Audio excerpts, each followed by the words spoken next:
Bonjour Marie-France. Bonjour Delphine, comment vas-tu? Très bien. Et toi-même? Ça a l'air d'aller, toujours. Je suis très heureuse de te retrouver pour ce troisième opus concernant la confiance en soi. Donc, on avait déjà vu comment gagner la confiance en soi, l'estime de soi, mais il y a un élément essentiel qui est pas si simple que ça, qui est de s'aimer, l'amour de soi. Ouais. L'amour de soi, c'est l'indispensable de l'estime de soi, d'accord? C'est-à-dire D'accord? que c'est quelque chose qu'on devrait apprendre à l'école, tu vois, comme par exemple réguler ses émotions, que sont les émotions et voilà, qu'est-ce qu'on en fait?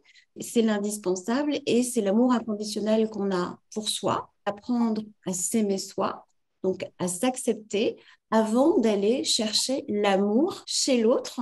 Je trouve que c'est un sujet complexe parce que on peut s'aimer, mais au final, la projection ou le regard des autres fait que ça nous met un doute sur aimer son physique. On aime son physique, mais au final, parfois, les autres peuvent nous jeter un regard qui nous fait douter et on se dit, ah ben non, je ne suis pas dans les critères physiques comme il faudrait.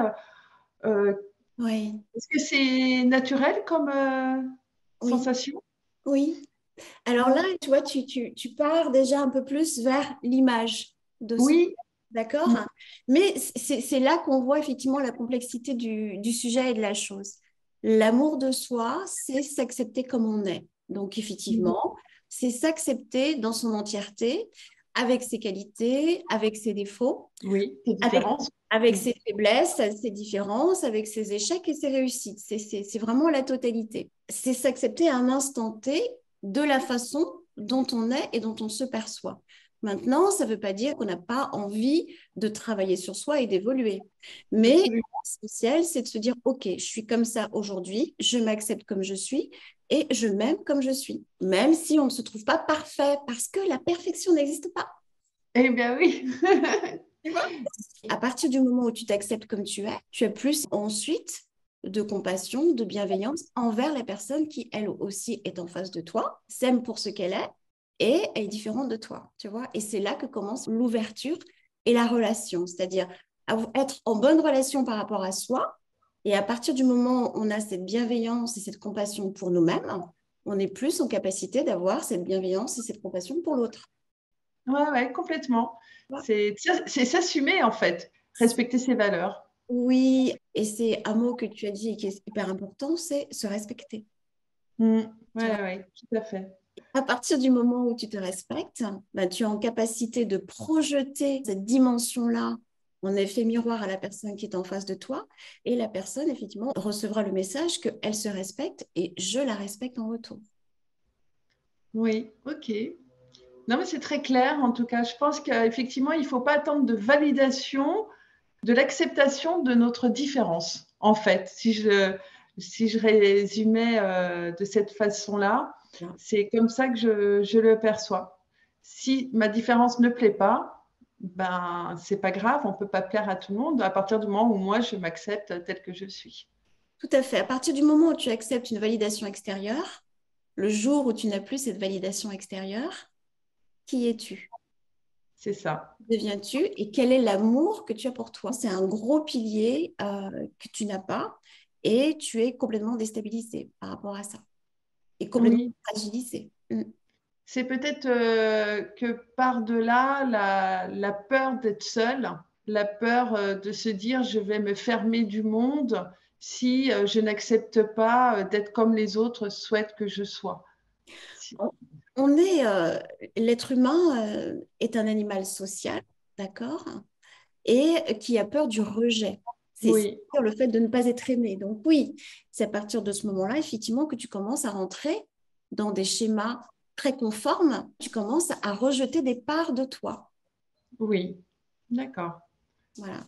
Et que tu commences à être désaxé, déséquilibré parce que tu n'es plus toi-même. Tu Ou réponds qu'on- à des normes et à des injonctions, mais qui ne te correspondent pas. Bon, moi, j'ai jamais suivi les normes. J'aime pas les normes. J'ai une question pour tous ceux qui nous regardent. C'est si je perds l'amour de soi, est-ce qu'il y a des clés pour pouvoir la regagner? Oui, Regagner cet amour? il y a beaucoup de choses, il y a beaucoup de clés. Et si tu perds l'amour de toi, c'est qu'il y a un vide qui a été comblé, mais qui a très certainement été comblé par quelqu'un d'autre. Très bien. Oui, sûrement. Si à D'accord. un moment tu as peut-être perdu un peu d'amour de toi, ça peut être aussi que tu as un jugement sur toi par rapport à quelque chose, un événement qui s'est passé. Et c'est là qu'effectivement, il faut savoir faire preuve de bienveillance, de compassion envers soi-même, par rapport à un événement peut-être un peu traumatique, de résilience peut-être aussi. Voilà, il y a beaucoup, beaucoup de clés. En fait, les clés sont multiples et c'est là qu'effectivement les choses sont très individualisées en termes de cheminement. J'ai le sentiment par rapport à ce que tu dis que c'est dès le démarrage de l'introspection qu'on peut faire sur nos épreuves, sur ce qui nous arrive, les circonstances, comprendre, recevoir les compréhensions. C'est à ce moment-là que petit à petit, on regagne sûrement notre estime, notre confiance et l'amour en fait, l'amour de soi. Et C'est ça? ce que tu dis est super significatif, c'est-à-dire on regagne en tant qu'adulte, alors que si ce sont des choses, des notions qui nous sont inculquées depuis petit, ben c'est quelque chose qu'on saura chérir tout au long de notre vie. Et la question de l'amour de soi dans l'introspection se pose souvent quand on est adulte, parce qu'on a des événements dans la vie qui nous font ressentir ce fameux vide qu'on ne sait pas expliquer. Souvent, des personnes qui viennent me voir me parlent de confiance en soi. Je n'ai plus ou je n'ai pas confiance en moi pour telle ou telle raison.